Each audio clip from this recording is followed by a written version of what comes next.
महोदय, आपने भाषण में 2-3 बातें काफ़ी अच्छी कही थीं। चाय के संबंध में उन्होंने जो कुछ कहा, मैं उसका स्वागत करता हूँ। चाय के निर्यात से धन का लाभ होता है। चाय का निर्यात हमारी दृष्टि से होना चाहिए, लेकिन यह क्षेत्र हिंसा से प्रभावित क्षेत्र है। जहाँ चाय होती है वहाँ के मजदूर हिंसा से प्रभावित हैं।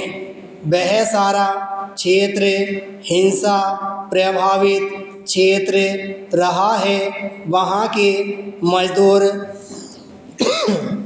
ऐसे क्षेत्र से होते हैं जहाँ यदि चाय का काम नहीं हो तो उनकी जीविका नहीं चल सकती।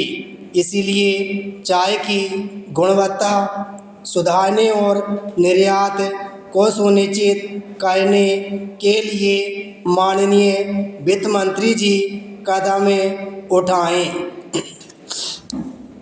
हम जानते हैं कि भारत के कालीन का व्यापार विदेशों में बहुत अच्छा था, लेकिन उसके पीछे बाल मजदूर शामिल है की बात कहकर विदेशों में हमारे कालीन को लेने से इनकार कर दिया गया। नतीजा यह हुआ कि कालीन के निर्यात पर हमें बहुत नुकसान हुआ, जबकि आज भी भारत का जो कालीन हाथ से बना हुआ है उसकी तुलना विश्व में किसी से नहीं की जा सकती। हमें उसका अच्छा बाजार मिल सकता है, लेकिन उसके बाजारीकरण के लिए हमें विदेशों में यह वातावरण बनाए कि इसमें जो छोटे बच्चे शामिल हैं उनका शोषण न करके, बल्कि उनकी पढ़ाई लिखाई, रोजगार, रखरखाव और उनके पोषण का उचित प्रबंध किया जाता है। यह विश्वास अगर उन लोगों को दिया जाए तो निश्चय ही हमारा कालीन व्यापार बढ़ेगा। इसी तरह से जो हस्त उद्योग हैं, चाहे कालीन हो, स्वर्णाभूषण हो या कांच की चूड़ी हो, इन सब में जो श्रम का निवेश होता है उस श्रम को सही आदर, सही मूल्य और सही संरक्षण शासन से मिलेगा तो इसका लाभ देश को न केवल आर्थिक आत्मनिर्भरता प्राप्त करने और बेरोजगारी दूर करने में होगा, बल्कि उससे हम विदेशी मुद्रा भी प्राप्त कर सकते हैं। आज गांव-गांव को टेलीफोन की सुविधा दी गई है। जब मैं 1999 में चुनाव लड़ने के लिए गया तब टेलीफोन नहीं हुआ करता था। उस समय परमात्मा का मिलना आसान था, लेकिन टेलीफोन का मिलना मुश्किल था। हमको टेलीफोन के 100 कनेक्शन दिए जाते थे और कहा जाता था कि इसको आप अपने निर्वाचन क्षेत्र में किसी को भी दे सकते हैं।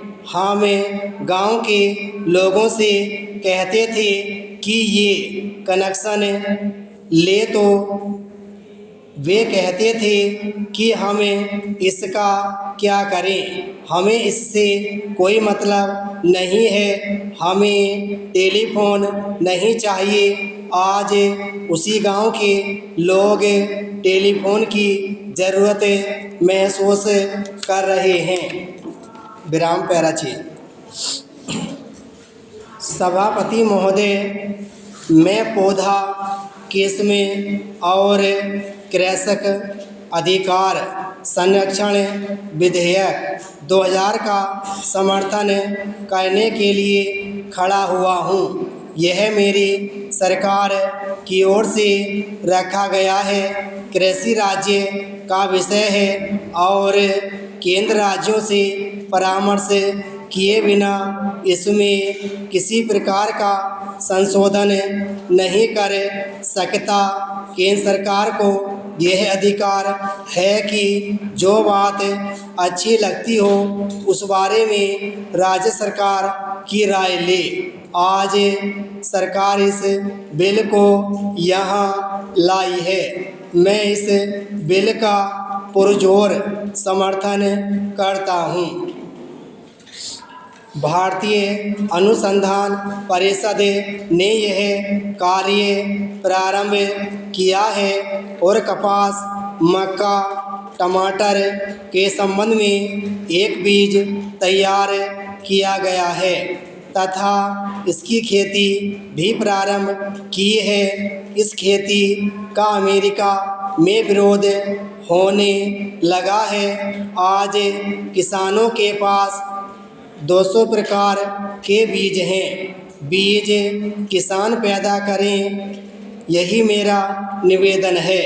भारत में जैव विविधता के अपार भंडार हैं, लेकिन इस तरफ अच्छी तरह से ध्यान न देने के कारण जैव विविधता तेजी से लुप्त हो रही है।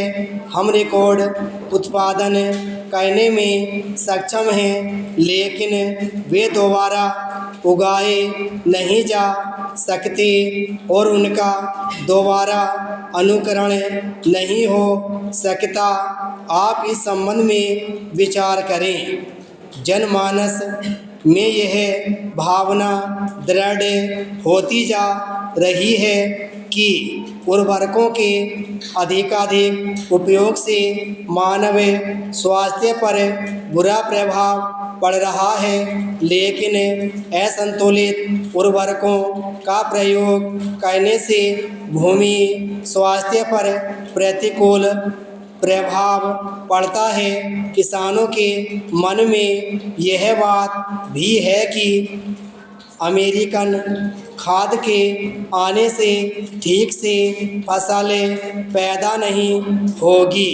किसानों को यह अधिकार होना चाहिए कि वे सभी प्रकार के बीज यहाँ पैदा कर सकें। अमेरिका से आने वाले बीजों के प्रति किसी में चिंता पैदा न हो, आप इसका ध्यान रखें। अमेरिका के बीज आएं और हम उसे उगाएं। भारतवर्ष के किसान सब प्रकार के बीज स्वयं ही पैदा और उपयोग करें, ऐसी व्यवस्था करनी चाहिए। मेरा फर्ज है कि मैं इस बिल का समर्थन करूं। पशुओं का जीन पौधों में डालकर उसकी खेती अमेरिका में की जाती है। इसका अब विरोध होने लगा है। हम भारतवर्ष की जनता को भी इस बारे में शिक्षित करें। आशा है मंत्री जी मेरी कही बातों पर गंभीरता से विचार करेंगे। केंद्र सरकार किसानों में बीजों के प्रति विश्वास पैदा करे। जैसा हमारे पुरखे प्राचीन काल में हल्दी, आंवला, बासमती चावल और अन्य चीज़ों का अनुसंधान करते आ रहे थे, उन्हीं चीज़ों का उत्पादन हमारा आज का किसान यहाँ कर रहा है। विराम स्टॉप।